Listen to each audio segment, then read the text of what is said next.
Ketika pendaftaran P3K Guru 2024 sudah dibuka, kita berkunjung ke sscsnbkn.go.id. Di sini nanti teman-teman baik itu dari THK2, guru sekolah negeri, lulusan PPG maupun juga guru honor sekolah swasta bisa melakukan pendaftaran dengan cara memilih jenis seleksi P3K Guru. Detik-detik pendaftaran P3K Guru 2024 ini, apa saja syarat P3K Guru 2024? Kita akan melakukan pembahasan terkait tentang syarat umum, syarat khusus, dan juga dokumen yang disiapkan, serta jadwal pendaftaran dan juga tips lulus seleksi P3K Guru tahun 2024. Bagaimana informasinya? Silahkan simak video ini sampai selesai. Namun sebelum kita lanjutkan, perlu saya ingatkan, bagi teman-teman yang mungkin baru pertama kali menemukan channel Calon Guru ini, silakan klik tombol subscribe-nya dan aktifkan notifikasi loncengnya, sehingga jika Calon Guru menyajikan update informasi terbaru, kalian tidak akan ketinggalan informasi. Sobat-sobatnya, seleksi P3K Guru tahun 2024 nanti untuk pendaftaran P3K Guru 2024 akan menggunakan link sama, yaitu link pendaftaran P3K Guru 2024 sscsnbkn.go.id.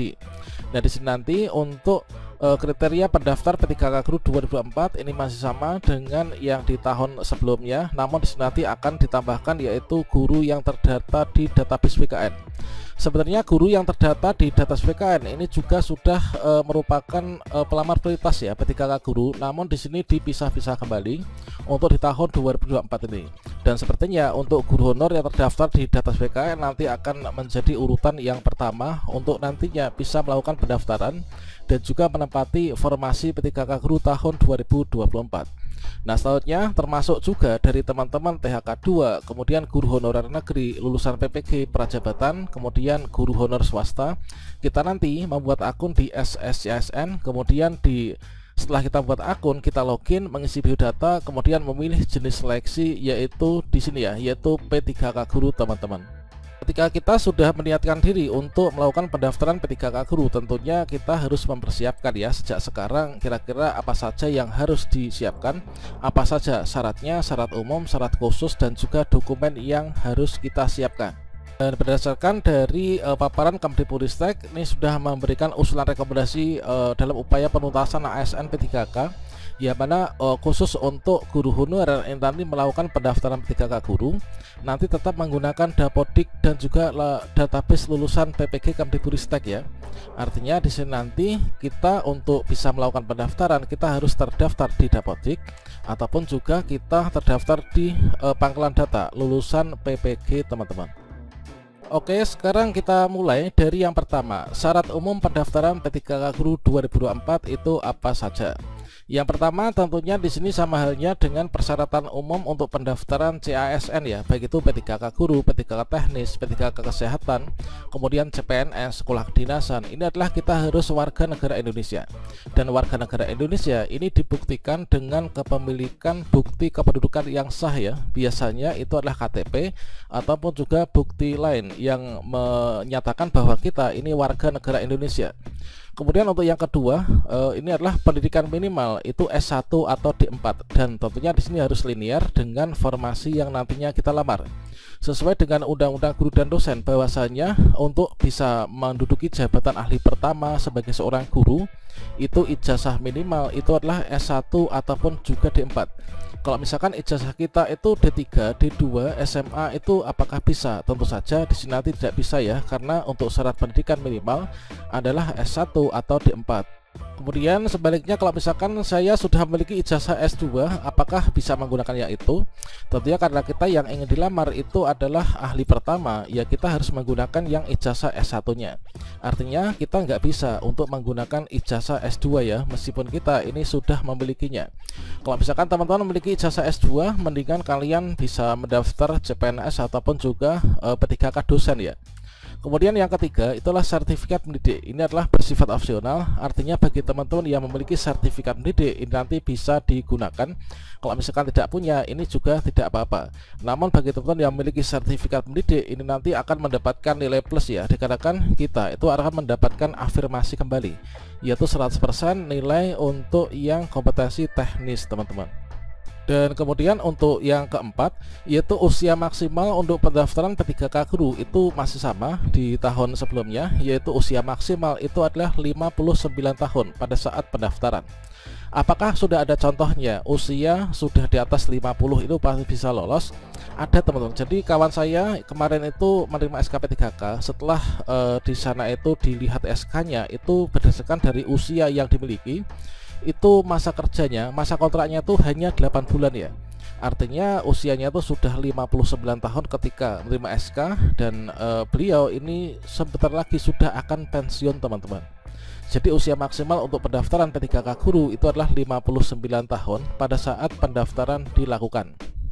Kemudian yang kelima, yaitu tidak pernah dipidana dengan pidana penjara berdasarkan putusan pengadilan yang telah berkekuatan hukum tetap karena melakukan tindak pidana dengan pidana penjara paling singkat 2 tahun dan tidak pernah diberhentikan dengan hormat, tidak atas permintaan sendiri atau tidak dengan hormat sebagai seorang PNS, anggota TNI atau Polri, atau mungkin juga pegawai BUMN dan juga pegawai BUMD.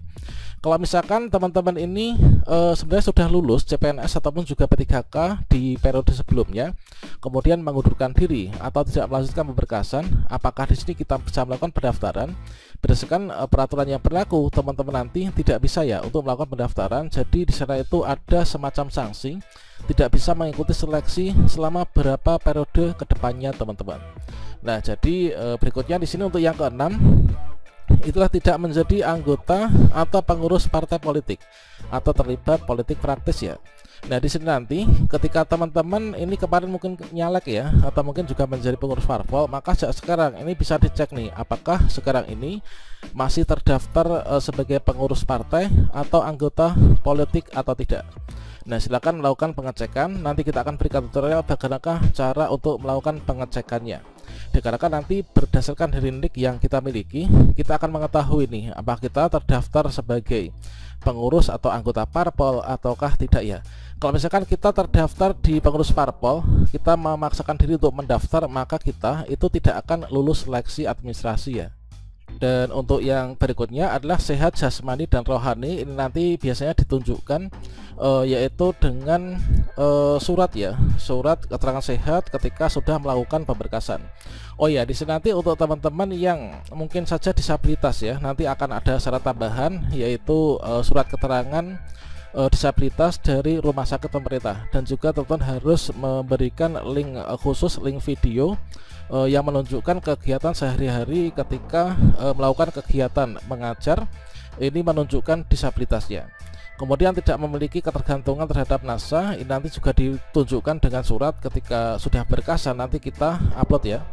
Kemudian tidak berkedudukan sebagai CPNS, P3K, TNI, Polri, ASN atau ex-ASN. Nah, sehingga di sini nanti bagi teman-teman yang mungkin saja sudah kemarin itu lulus P3K guru misalkan, kemudian sekarang itu ingin mendaftar lagi, maka kita nggak bisa ya, dikarenakan dari nik kita itu sudah terbaca bahwa kita itu sudah terdaftar sebagai ASN. Dan berikutnya untuk syarat khusus pendaftaran PPPK Guru 2024 itu apa saja? Yang pertama, dari sini nanti akan bersifat opsional teman-teman, yaitu untuk syarat khusus pendaftaran P3K Guru 2024. Jadi di sini nanti sama halnya dengan pendaftaran P3K Guru itu semi tertutup ya, artinya nggak sembarang orang ini bisa melakukan pendaftaran. Jadi dari NIK kita nanti akan terdeteksi nih kita itu terdaftar di mana. Jadi syaratnya ini opsional, bisa kita tuh terdaftar di database BKN, atau kalau kita nggak terdaftar di database BKN, kita terdaftar di database XDHK2 sebagai guru honorer kategori 2. Kalau misalkan kita nggak terdaftar di sini ataupun di sini, maka kita ini bisa nih kalau terdaftar di Dapodik ya, baik itu Dapodik sekolah negeri maupun juga Dapodik sekolah swasta. Nah, kalau misalkan kita nggak terdaftar di database BKN, nggak terdaftar di THK2, nggak terdaftar di Dapodik, kita bisa mendaftar asalkan kita ini terdaftar sebagai di database lulusan PPG. Artinya kita sudah memiliki sertifikat pendidik ya. Dan ini nanti akan terkait tentang pengurutan prioritas teman-teman. Kemudian syarat berikutnya yaitu terdapat formasi yang linear nih, yang dibuka di wilayah sesuai dengan kewenangannya. Misalkan saya itu berada di Kabupaten A. Jadi berdasarkan misalkan saya adalah terdaftar di Dapodik ini ya, guru honorer sekolah negeri misalkan. Nah, di wilayah kewenangan saya, misalkan saya di Kabupaten A ini membuka formasi ahli pertama guru kelas. Nah, ketika saya punya ijazah yang linear dengan formasi itu, maka kita bisa nih melakukan pendaftaran di daerah saya. Kalau misalkan daerah saya nggak buka formasi, tapi di daerah B, Kabupaten B buka formasi guru kelas, apakah bisa mendaftar? Tentu saja tidak bisa, dikarenakan itu nggak sesuai dengan wilayah kewenangannya ya. Jadi nanti terkait juga tentang wilayah kewenangan dari Dapodik kita ya. Kalau misalkan, dan berikutnya yaitu kita harus mengikuti aturan penentuan prioritas ya. Jadi nanti sekarang ini sedang dibahas ya terkait tentang siapa saja yang nanti bisa mendaftar, kemudian nanti untuk urutan pengkategorian prioritas pengangkatan itu seperti apa. Tentunya nanti kita akan mengecek juga nih, yaitu ketersediaan formasi di daerah kita, kemudian jumlah pelamar prioritas kita. Kalau misalkan saya ini adalah guru honor sekolah swasta misalkan, kalau misalkan formasinya itu hanya ada 4, kemudian di daerah saya itu ada guru honor sekolah negeri atau mungkin juga guru terdaftar dari PKN itu ada 5, otomatis nanti saya ini nggak bisa mendaftar ya, kecuali kalau misalkan formasinya lebih banyak daripada pelamar prioritas, ini nanti kita bisa nih untuk melanjutkan pendaftaran. Namun kita tetap optimis saja, semoga nanti kita bisa mendaftar ya, karena tentunya di daerah-daerah untuk saat ini sudah mengajukan formasi secara maksimal untuk menuntaskan yaitu pengangkatan honorer tahun 2024. Dan berikutnya di sini dokumen persyaratan pendaftaran P3K Guru 2024 itu kira-kira apa saja. Nah, di sini nanti kita yang pertama yaitu membuat akun dulu ya. Jadi untuk pembuatan akun itu nanti ada dokumen yang dipersyaratkan untuk membuat akun SSCSN. Untuk tutorial cara membuat akun SSCSN ini sudah saya sematkan di kartu video ini. Silahkan teman-teman nanti bisa cek. Ketika kita membuat akun SSCSN, setidaknya nanti teman-teman menyiapkan alamat email aktif ya. Ini nanti harus aktif terus sampai teman-teman itu selesai pemberkasan. Kemudian nomor HP yang aktif ini yang bisa dihubungi ya, yang terkoneksi juga dengan WhatsApp. Kemudian KTP dan KK serta swafoto. Nah, KTP KK ini nanti kita gunakan untuk mengisi identitas, dan juga KTP-nya diupload ketika membuat akun SSCASN.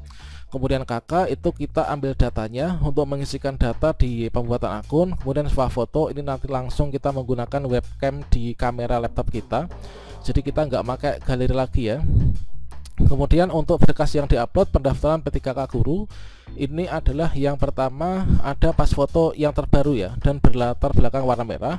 Kemudian kartu tanda penduduk asli atau bukti identitas kependudukan lainnya yang dipersyaratkan oleh instansi.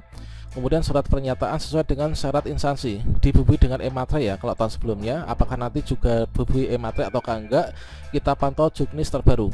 Nah, untuk surat pernyataan 5 poin nanti setiap daerah itu beda ya, sesuai dengan persyaratan instansi. Kalau daerah saya itu kemarin ada surat pernyataan 5 poin, kemudian ada surat pernyataan tidak meminta mutasi. Di daerah lain itu juga ada surat pernyataan keaslian seluruh dokumen dan lain sebagainya ya.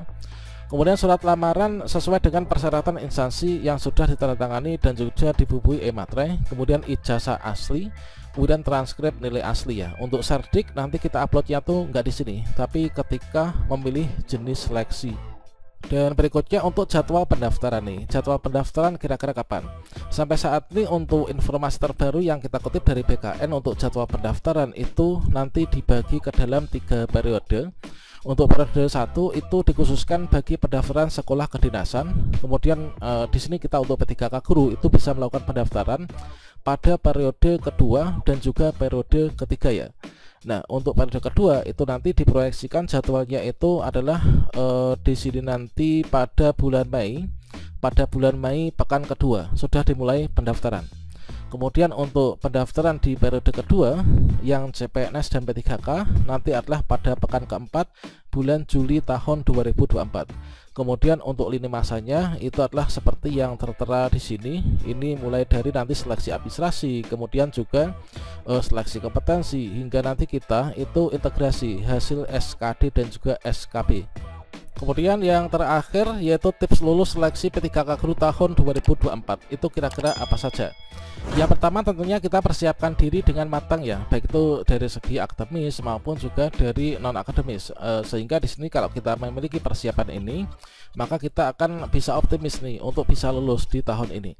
Kemudian kita pelajari materi seleksi P3K Guru tahun 2024 dengan baik ya. Kalian bisa mengecek pada contoh-contoh FR di tahun-tahun sebelumnya, dan juga teman-teman nanti bisa menerapkan, yaitu misalkan kita membeli buku ya, buku untuk tips lulus seleksi dan juga contoh latihan soal, kisi-kisi materi terbaru. Nanti untuk cara belinya dan juga rekomendasi buku untuk belajar P3K Guru sudah saya siapkan pada kartu video ini, silahkan nanti bisa dicek juga di deskripsi ya. Kemudian latihan soal P3K Guru secara rutin tentunya di sini nanti juga hal yang sangat penting ya untuk dilakukan, sehingga kita itu bisa terbiasa nih untuk mengerjakan soal ya, dikarenakan soalnya itu biasanya cukup panjang-panjang juga teman-teman. Kemudian yang pastinya kita harus juga berdoa ya, dan yakin bahwa kita ini nanti bisa lulus seleksi P3K Guru 2024. Kemudian tentu harus memantau terus yaitu informasi terkini di sscsnbkn.go.id yang merupakan pusat informasi pendaftaran P3K Guru 2024 dan juga link pendaftaran P3K Guru 2024. Kemudian teman-teman juga saya rekomendasikan untuk memantau terus ya perkembangan terkini yang nanti saya update di channel calon guru ini, sehingga nanti kalian nggak akan ketinggalan informasi. Kalian juga bisa ikut bimbel online dan belajar mandiri materi serta contoh soal P3K Guru ya. Untuk tutorial cara mendaftar bimbel online yang saya rekomendasikan dan membeli dari buku yang nanti bisa membantu kita untuk bisa lulus, ini silahkan cek video deskripsi ataupun juga nanti kita akan sematkan pada kartu video ini. Oke, semoga kita lulus seleksi P3K Guru tahun 2024.